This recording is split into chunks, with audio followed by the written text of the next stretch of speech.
નમસ્કાર દર્શક મિત્રો, સત્યસરાજ ન્યૂઝમાં આપનું સ્વાગત છે। દ્વારકા એસીસી ગ્રાઉન્ડ નંદગામ ખાતે અખિલ ભારતીય આહિરાણી મહારાજ સંગઠન દ્વારા ભવ્ય મહારાસ રમાયો, જેમાં 37,000 થી વધુ આહિરાણીઓએ મહારાસ રમી વર્લ્ડ રેકોર્ડ સર્જ્યો।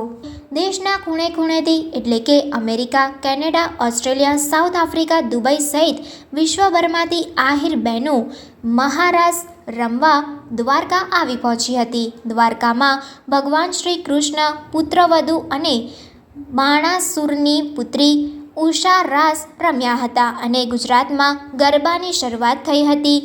લોકવાયકા પ્રમાણે અંદાજે 550 વર્ષ પહેલાં કચ્છના વ્રજવાણીમાં આહિરાણીઓ સાથે ભગવાન શ્રી કૃષ્ણ રાસ રમવા ઢોલી રૂપે આવ્યા હતા। આ તકે છેલ્લા 2 મહિનાથી સતત અને આ કાર્યક્રમમાં મોનિટરિંગ કરતા તાલાલાના ધારાસભ્ય ભગવાનભાઈ બારડ કાર્યક્રમ બાદ ભાવુક થયા હતા।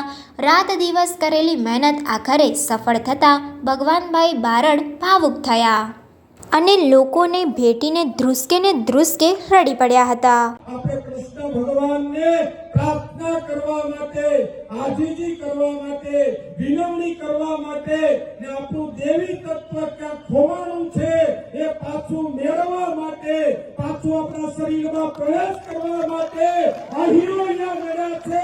અને ઘણા વર્ષો પછી જ્યારે પ્રસંગ આ દ્વારકાધીશની પવિત્ર ભૂમિમાં રુક્ષ્મણી માતાના મંદિરની સામે જ્યારે આવ્યો હોય ત્યારે આપણી બધાની નૈતિક ફરજ છે, આપણે કાંઈક મૂકીને જવું છે અને કાંઈક લઈને અહીંયાથી જવું છે।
એકતાનો સંદેશો શક્તિ પ્રદર્શન માટે નહીં, એકતાનો સંદેશો, શાંતિનો સંદેશો, ધર્મનો સંદેશો અને દેવી તત્વ આપણામાં ફરી પાછું ભગવાન શ્રી કૃષ્ણએ આજે આપ્યું છે ત્યારે મારી વિનંતી છે કે એને હાથવીને રાખજો, સારા કામોમાં વાપરવાના પ્રયત્ન કરશું આપણે બધા।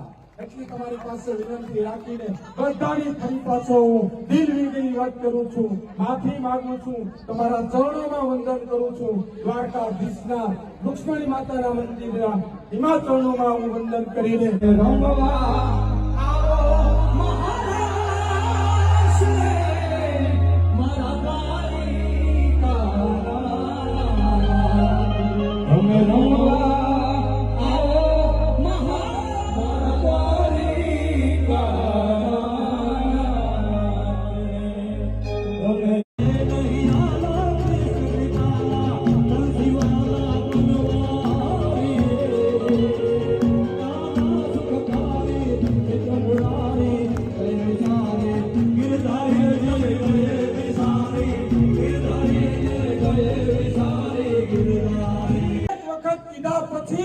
એક પણ વ્યક્તિને કાંઈ કહેવું નથી પડ્યું ને આ સંદેશો વિશ્વને દેવા માટે આપણે મળ્યા હતા। એકતાનો સંદેશો શક્તિ પ્રદર્શન માટે નહીં, એકતાનો સંદેશો, શાંતિનો સંદેશો, ધર્મનો સંદેશો અને દેવી તત્વ આપણામાં ફરી પાછું ભગવાન શ્રી કૃષ્ણએ આજે આપ્યું છે ત્યારે મારી વિનંતી છે કે એને હાથવીને રાખજો, સારા કામોમાં વાપરવાના પ્રયત્ન કરશું આપણે બધા। એટલી તમારી પાસે વિનંતી રાખીને બધાની ફરી પાછો હું દિલ વીગળી વાત કરું છું, માફી માંગુ છું, તમારા ચરણોમાં વંદન કરું છું. દ્વારકાધીશના રુક્ષ્મણી માતાના મંદિરના હિમાચરણોમાં હું વંદન કરીને કોઈનાથી પણ અમારી બહેનો કામ કરતી હતી એમનાથી, આગેવાનોથી, વડીલોથી, યુવાન મિત્રો, સ્વયંસેવકો કોઈનાથી પણ કાંઈ કહેવાય ગયું હોય તો તમે એને તમારો નાનો ભાઈ ગણીને, મને તમારો નાનો ભાઈ ગણીને, અહીંયા આગેવાનોને તમારા વડીલ ગણીને બધાને તમે ક્ષમા કરજો એવી વિનંતી સાથે તમારો બધાનો આભાર.